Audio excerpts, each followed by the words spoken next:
So, welcome to our first episode of Local Live. It is a new concept that we talk about local news, about stories, anything that's going on locally that we think is interesting. I'm Brian Doliner. I live in Basking Ridge.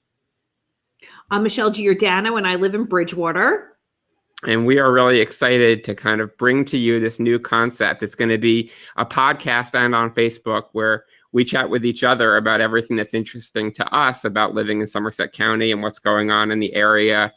A preview of some events that'll be taking place in the weekend, and we'll be doing this each week. So welcome.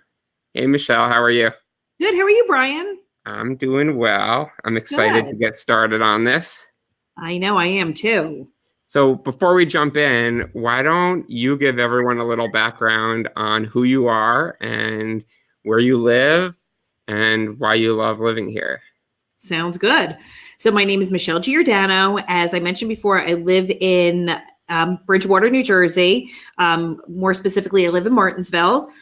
It's where I've raised my 3 kids. I have a son who is a sophomore in college, a daughter who is a senior in high school, who will be going to Gettysburg College in the fall, which makes me very excited because that's my alma mater. And one then less kid in the house. Huh? And one less kid in the house. And one less kid in the house. She may be watching this. I probably shouldn't say it. Actually, I'm going to miss her. Loved. But I'm still left at home with my 7th grader, who I think it'll be nice that he has some time, that's just focused on him, because the 3rd kid kind of gets the shaft. So that was me. I was the 3rd kid. Oh, you were? So But of 4. So there was still another one down the line. I've lived in Bridgewater for the past 14 years. And before that, we lived in Warren. I kind of half grew up in Warren and half grew up in Westfield.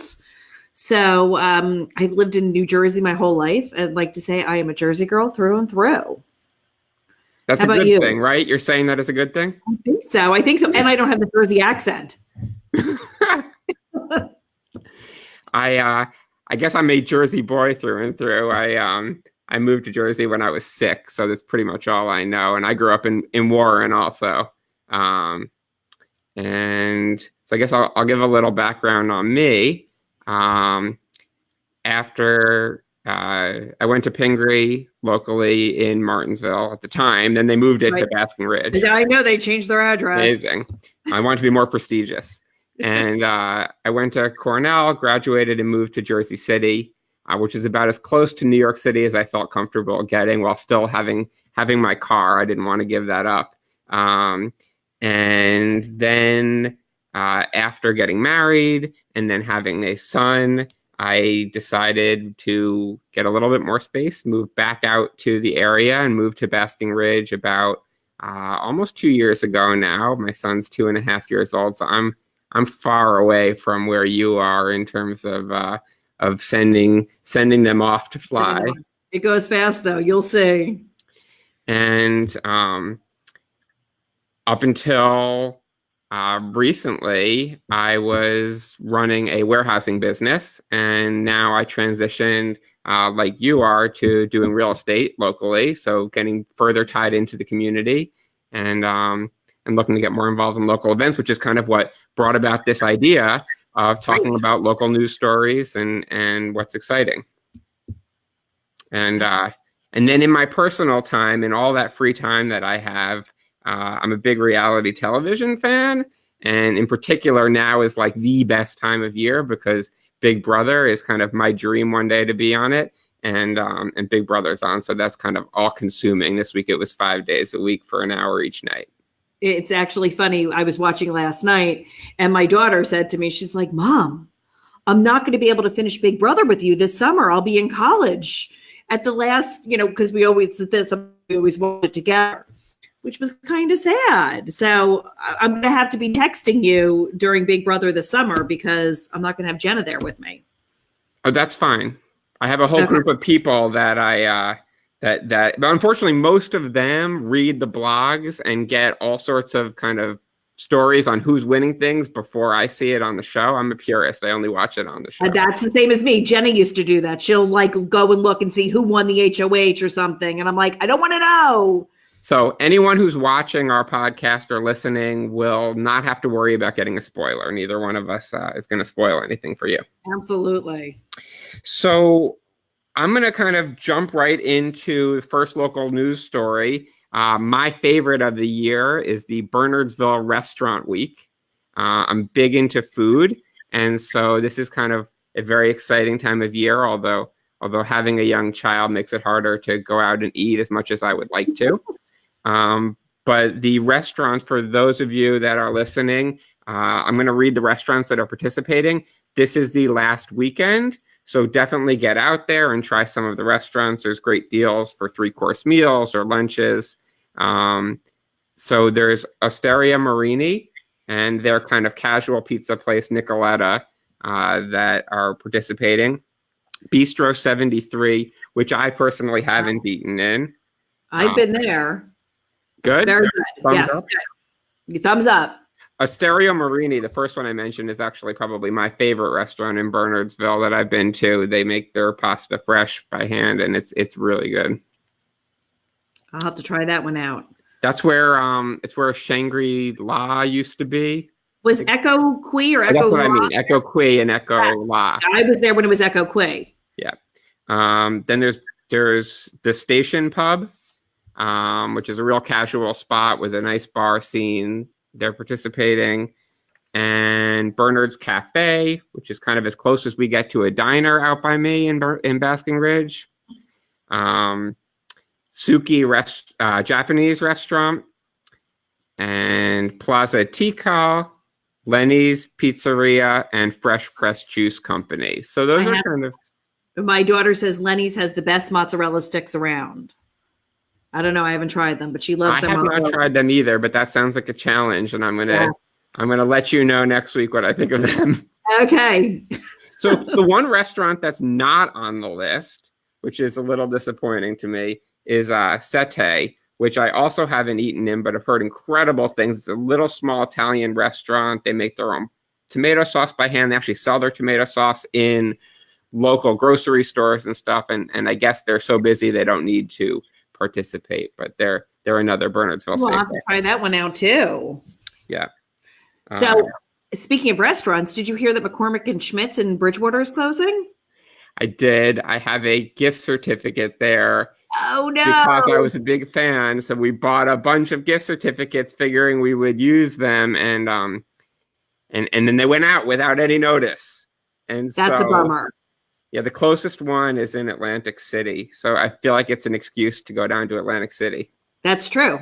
That is very true. And then you could use your gift certificate. That's the only reason. And maybe that will help offset some of the losses that you might have in Atlantic City. Yeah, but you still have Cheesecake Factory at the Bridgewater Mall. That is true. Still a reason to go there. And that's a family favorite, Cheesecake Factory. So, yes. And the good thing, I guess, too, is you do have, you're losing McCormick and Schmidt's, but we're getting a Zinburger, which I have never tried. Have you tried? I've never tried it either. So we'll have to report back on that one too once they open. They're due to open February 1st. Okay, cool. And that's right by the mall also? That is. Yeah, it's right on 202. Awesome. So that'll be close by. And then also Paris Baguette is opening, which is a French bakery, which is oh my God, we need a good bakery. I know. But I think they're going to have sandwiches and salads too. And where is that going to open? That's by, where the new Whole Foods is? Yes. So it's going to be in that plaza. So you mean where Chipotle is? Where Chipotle is, yes. That's where Chipotle. I base everything. My son's favorite restaurant in the entire world is Chipotle. Oh my God, I love that he eats that. Oh my God. 2.5. We were there yesterday. So that's awesome. Well, in other food news, I don't know if you saw the news story that NJ.com put out where they ranked all the pasta sauces that they could try in any grocery supermarket. They took like 130 or something pasta sauces and ranked them from best to worst. Yes, I have not. Although I can say I'm Italian, so I want to get your reaction then okay, on the top 5, because I am not Italian, but I had a pretty strong reaction.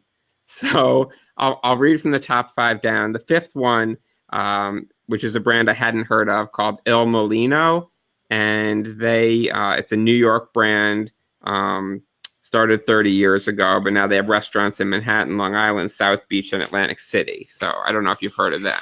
I haven't, although No, I haven't heard of that one. So the fourth is my favorite, Hoboken Farms. I love their pasta sauce. I haven't tried that one either. Oh, okay. So I'm a big fan of that. I can attest to that. Where can you get that? Can you get it at any grocery All the store? supermarkets. Yeah, ShopRite has it and everyone has it. Okay. Number 3 is Victoria. I have tried that one. It's good. I don't know that I put it as the third best of 120, but it's good. Yeah. The second is Pastosa, which I guess was a Brooklyn ravioli store that opened in 1966, but they also have places now in Cranford and Florham Park. So they make a sauce, and I haven't tried that. But the number one, drum roll. Yeah, there you go. So the number one was Classico. What? Exactly. The number one. Are you serious? Classico. That is nuts. What? So I actually can't say that I've ever tried it. I mean, it's not bad. I used to have when I was in college. Like that was my go-to in college. I have to say, I wonder where it was on the list. If I have to use a canned sauce, because what I'll typically do is make a huge pot of sauce and then I freeze it. So typically that's what we have. But if I have to go to a jarred sauce, I'll typically use Rayo's. Rayo's was good. Rayo's was up, I think, in the top 20. Okay. Maybe may have cracked the top 10. I don't have it in front of me, but Rayo's is good. Yeah. Those are my two favorites are Rayo's and Hoboken Farms. So you'll have to check out Hoboken Farms. Hoboken Farms, but I'm just surprised about Classico. Yeah, well, you and the rest of the world. Yeah, that threw me for a loop. But I am going to try it now because I'm like, I've got to give it another try. They tried 130 pasta sauces, so I know maybe I will, and I think it's a lot cheaper than. It's a lot cheaper than I know my Rayo's, which they now sell in Costco though. Rayo's. Because we all need 18 jars. Well, they're just really big jars, huge ones, so you can drink it with a straw. I have a little bit of more depressing top. What is it? The top 10 news. Yeah, thanks. Thanks for dragging down our podcast. Sorry. Did you see the new article that came out asking whether or not New Jersey was still the highest tax rate in the nation? For property tax? For property taxes. So yours may not be as an exciting in terms of the drum roll for the number one spot. Definitely if I was guessing. not. Definitely not. I'll give you the top 5, which I was actually surprised at some of them. Coming in 5th was Vermont, which surprised me. Well, they want to give money to their government. They like their government. That is true. Number 4 was Wisconsin. Okay. Which again, that did surprise me. And it's crazy too, because my husband's business is located in Wisconsin. So he's there all the time. You just want to hit the high tax states. Right. Although I know that the housing values are a lot less there. So maybe that helps. Number 3 is New Hampshire, live free or die state. Well, next to Vermont. So I guess there's something going on up there. Right. Number 2 is Illinois, which that's not so surprising. I could see that. Maybe one year they'll beat us. And guess what number 1 is?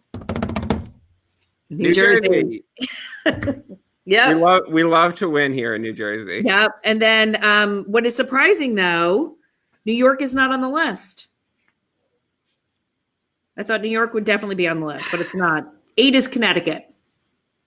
Yeah, well, maybe we should all move to New York now.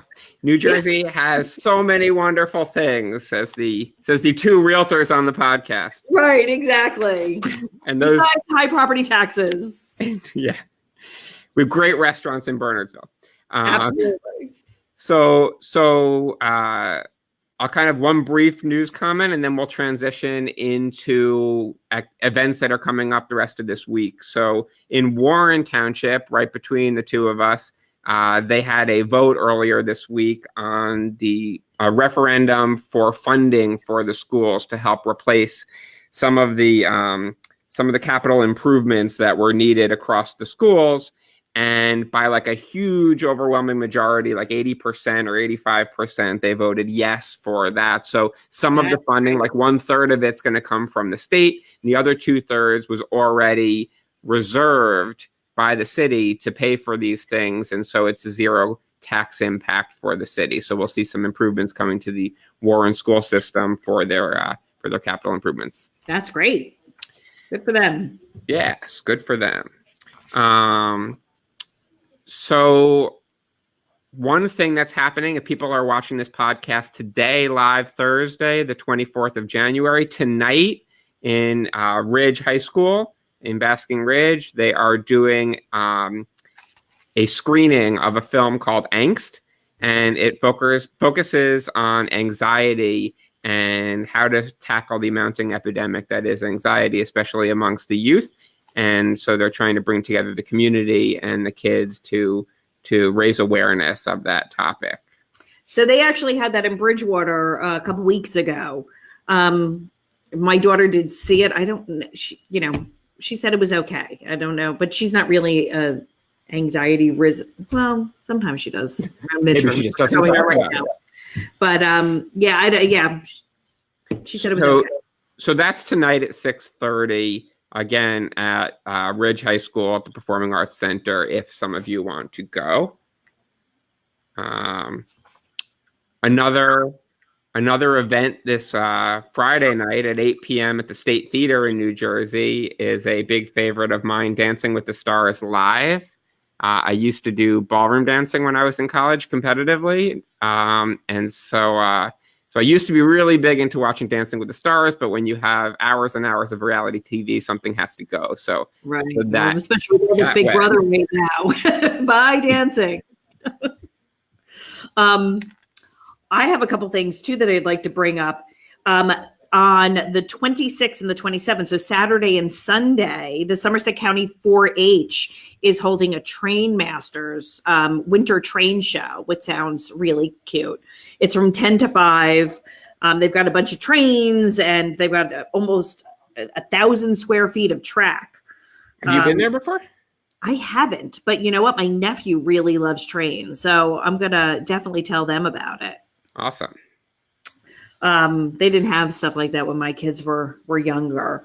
And then another cool thing is at the Grammy Museum, they now have a Whitney Houston, I guess it's like a Whitney Houston experience. That's going to be on January 26th from 11 to 6. And I'm a huge Whitney fan, especially. I'm more of a country boy than a.